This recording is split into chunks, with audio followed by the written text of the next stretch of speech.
সিকান্দার সালমানের বিরুদ্ধে শাকিব খানকে অনুকরণের অভিযোগ উঠল কেন? অপরদিকে জিম্মির ট্রেলারে নিজেকে নতুন করে জানান দিলেন জয়া। জানাবো সবটা। প্রথমে আসা যাক সালমান খানের কাছে। বিতর্কের সূত্রপাত সিকান্দার ছবির প্রযোজক তার সোশ্যাল মিডিয়া প্ল্যাটফর্মে জোরা যাবেন গানটি শেয়ার করার পরই।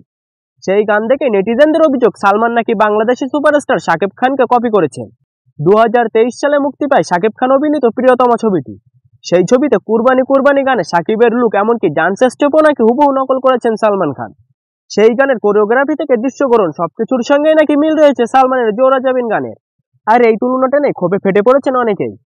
যদিও গানটি দর্শক মহলে দারুণ ছাড়া ফেলেছে, কিন্তু তারই মধ্যে ছবির প্রযোজকদের বিরুদ্ধে চুরির অভিযোগ সমালোচকদের। এক্স হ্যান্ডেলে এক সমালোচক দুটি গানের ভিডিও শেয়ার করে ক্ষোভ উগরে দিয়েছেন সিকান্দারের বিরুদ্ধে। এদিকে তার এই পোস্টের বিরুদ্ধে সরব হয়েছেন ভাইজানের অনুগামীরাও। তাদের দাবি পোশাকের মিল মানে অনুকরণ নয়।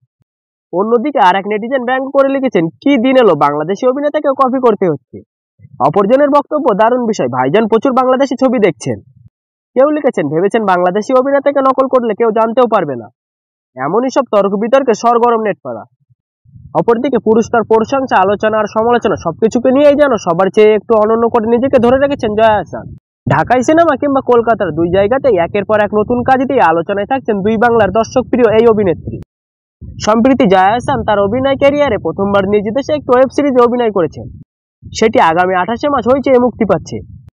জনপ্রিয় নির্মাতা আশফাক নিপুণ পরিচালিত ওয়েব সিরিজে জিম্মিতে জয়া ফের নতুনভাবে নিজেকে তুলে ধরেছেন। এরই মধ্যে মুক্তি পেয়েছে ওয়েব সিরিজ জিম্মির ট্রেলার। সামাজিক যোগাযোগ মাধ্যমে শেয়ার করা ট্রেলারে দেখা যায় সাধারণ সরকারি চাকরিজীবী রুনা লায়লা চরিত্রে রয়েছে জয়া আহসান। ট্রেলারে আরো দেখা যায় মধ্যবিত্ত গৃহিণীর এক গল্পকে কেন্দ্র করে এগোবে এই সিরিজ। টানাপোড়েনের এই সংসারে একসময় রুনার লোভ হবে তার টাকা পয়সা বাড়ি গাড়ি সব চাই। এরপর রুনার জীবন পরিবর্তন হতে থাকে। তার হাতে শুধু থাকে টাকা আর টাকা।